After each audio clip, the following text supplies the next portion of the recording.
Obama did it. And it's disgusting. It's a disgusting lie. Let's play it. Said that there were very fine people on both sides of a white supremacist rally.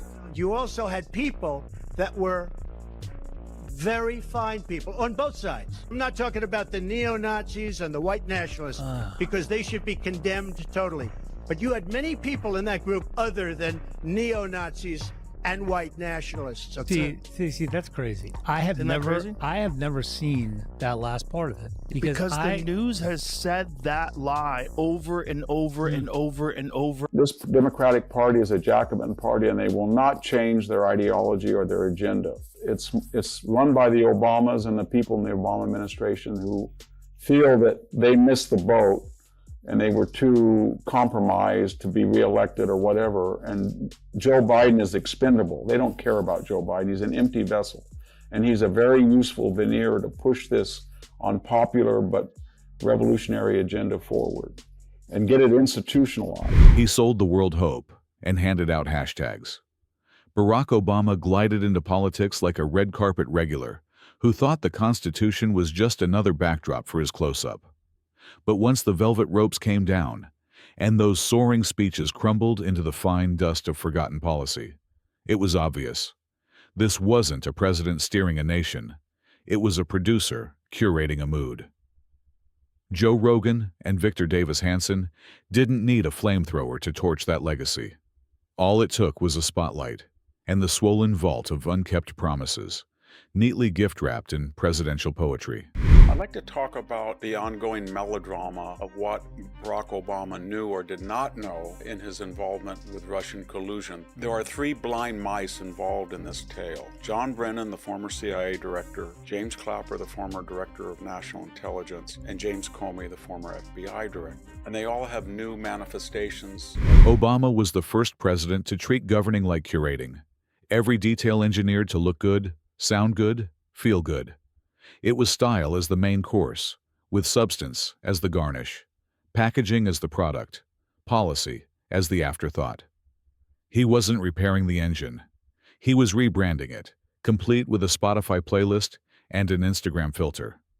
Joe Rogan nailed the read. A man who drifted through 8 years in office like a keynote speaker, who somehow wound up with the keys to drones and the power of executive orders. Remember when they gave that speech, when he gave a speech on television, and everybody was like, fuck this. And then they were, it kind of just went away. It was one of the most beautiful moments in modern American history. People really actually stood up and stopped a war from happening. Today, I authorize the Armed Forces of the United States to begin a limited military action in Libya in support of an international effort to protect. Hanson called it exactly what it was: distraction by charisma. Obama didn't roll up his sleeves. He rolled out invites to late-night TV, leadership by selfie, legislation by hashtag hype. Even his once iconic speeches aged like a dated meme. The cadence, the pauses, the perfectly timed smirk, so predictable that parody became redundant. Joe noted how the man could speak for an hour, sound like a revelation, and still say precisely nothing. That wasn't a gift. It was an escape act, dressed up in eloquence. A masterclass in appearing profound while dodging actual decisions. Obama's greatest trick wasn't governing. It was selling the illusion that performance was leadership. Lecturing, meddling, fundraising. It's like he never left the stage, just swapped costumes. Now he drifts through politics like a well-paid specter with a book tour, popping in to remind the world he's still convinced he's the sharpest mind in every room. Rogan tore through that self-image, exposing the ego beneath the polish.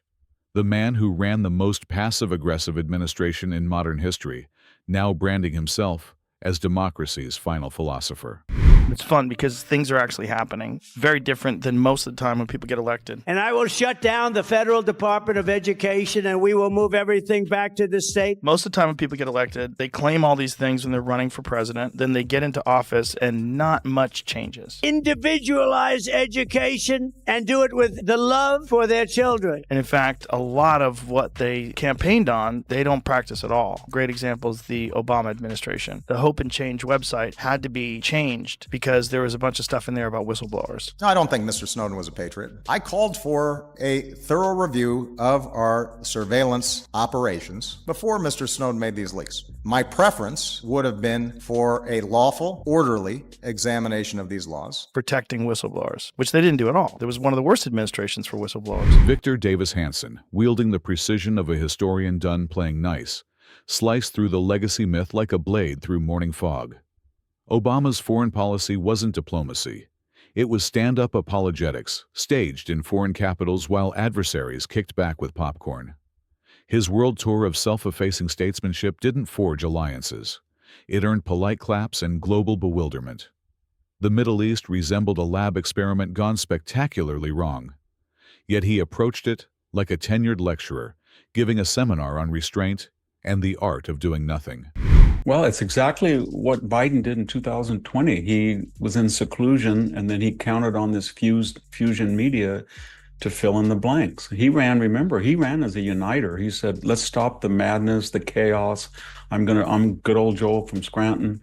And to a lesser extent, the same extent Barack Obama did. He had hope and change. He has joy and vibes, but it was predicated on the same thing. The only thing I think she's going to be different is that, if you remember, Barack Obama at least had in his arsenal the unpopular Iraq War. And then came the red lines, drawn, erased, shifted, and ultimately abandoned.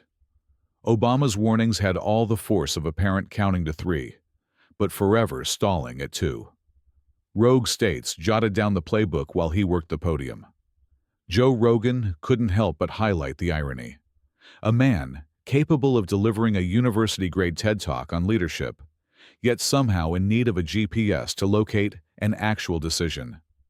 This wasn't courage. It was Broadway theater, only with nuclear stakes. Amount of backstabbing that's going on. That's a very disrespectful attack on the American people who deserve the truth. They deserve to have faith and trust in the integrity of our democratic republic, which has been undermined by President Obama through his direction of this manufactured fake intelligence document, knowing that it was filled with lies. Like when she got into office, you realize you're not really in control of everything because there's another person who's in control of each individual department, and they'll stop whatever you're trying to do every step of the way. They get in the way of everything. What are you going to do? Healthcare became the crown jewel of his domestic masterpiece, the Affordable Care Act, a concept so flawlessly complicated that whole industries needed flowcharts just to survive it. Instead of streamlining the system, he handed the nation a bureaucratic Rubik's Cube, complete with hidden penalties and secret handshakes. Joe Rogan zeroed in on the bait and switch economics. Premiums skyrocketed, coverage shrank, and affordable somehow got redefined as financial ambush. As for his economic record, he touted the recovery like a guy who wrecks your car and then expects a standing ovation for calling a tow truck. 8 years of stagnant wages, jobs bleeding overseas, and a national debt inflating faster than his approval ratings. His go-to move: blame his predecessor, then spend 2 terms painting over the wreckage with catchy slogans. And race relations. No one weaponized symbolism quite like Obama. He surfed into office on a tidal wave of post-racial hope, only to leave the country more fractured than a Reddit comment section arguing about pineapple on pizza. This is the accusation. They're throwing around the word treason. I hate to say this, but President Barack Obama, there is now incontrovertible evidence that he was the spearhead of a seditious conspiracy to subvert the will of the American people and overthrow the United States government back in 2016. They're saying that Obama knew that Russia did not meddle in the election, did not have any impact. Obama issued about 260 executive orders. He said, I have a phone and I have a pen, and I'm going to bypass Congress. Congress. Barack Obama deported more people than any other prior president. In 2016, Barack Obama bombed 7 different countries, 26,000 bombs. Again, without... Picture a political magic trick so flawlessly staged, it convinced millions that charm was the same as capability. Now imagine Joe Rogan and Victor Davis Hanson slicing through that illusion with the precision of a scalpel and the bite of a buzzsaw. This isn't just a roast. It's a controlled implosion of the myth, the media's golden child, the human TED Talk dressed in bespoke fabric. Strap in, because the silver-tongued symbol of hope is about to be stripped bare, revealing the vanity, the blunders, and the sprawling kingdom built entirely on hollow rhetoric. It is worse than Watergate because the President of the United States knew that he didn't have the intelligence to suggest that Donald Trump was a Russian asset. He thought that narrative would have worked in the election. It didn't. Donald Trump, I think, surprised to himself, was elected. So here you have a lame duck president trying to destroy the incoming president. He essentially did. There was no reason for Clapper or Brennan, or in the case of the FBI, to tell Barack Obama there is signs of Russian collusion. He gave the game away. He was praising Barack Obama and said, you know, we would have never known about Russian collusion unless Barack Obama in that meeting, and he's referring to the December 9th meeting, unless... And yet somehow, every crisis on his watch came with a ready-made scapegoat.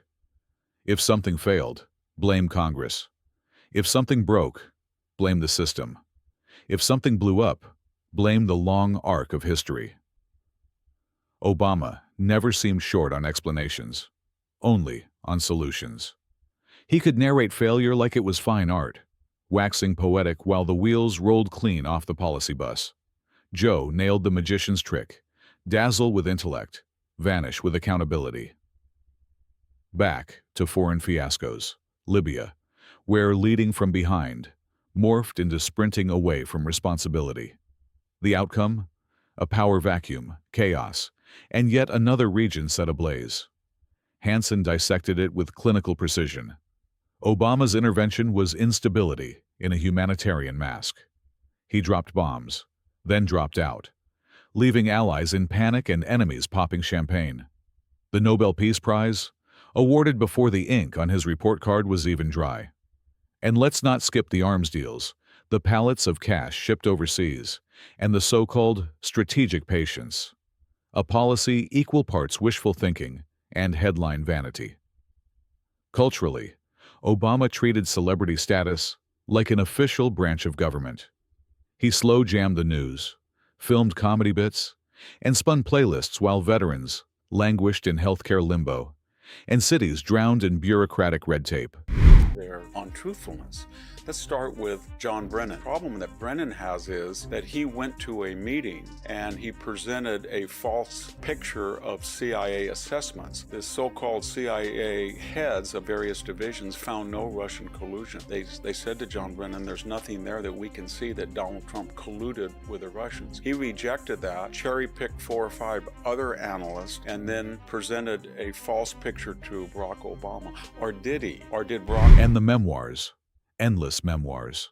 Each chapter another ode to his own brilliance, his deep misunderstanding by mere mortals, his unparalleled historic presence. Hanson skewered the arrogance of it all, rewriting history before the ink had even dried, recasting failures as footnotes, and dismissing critics as simply uninformed.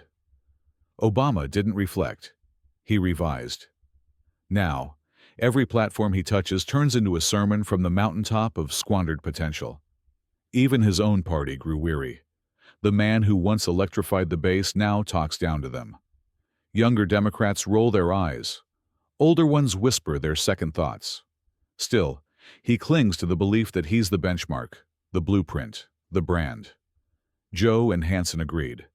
Obama's greatest legacy wasn't policy, but a cult of personality that drifted into irrelevance, still draped in designer tailoring.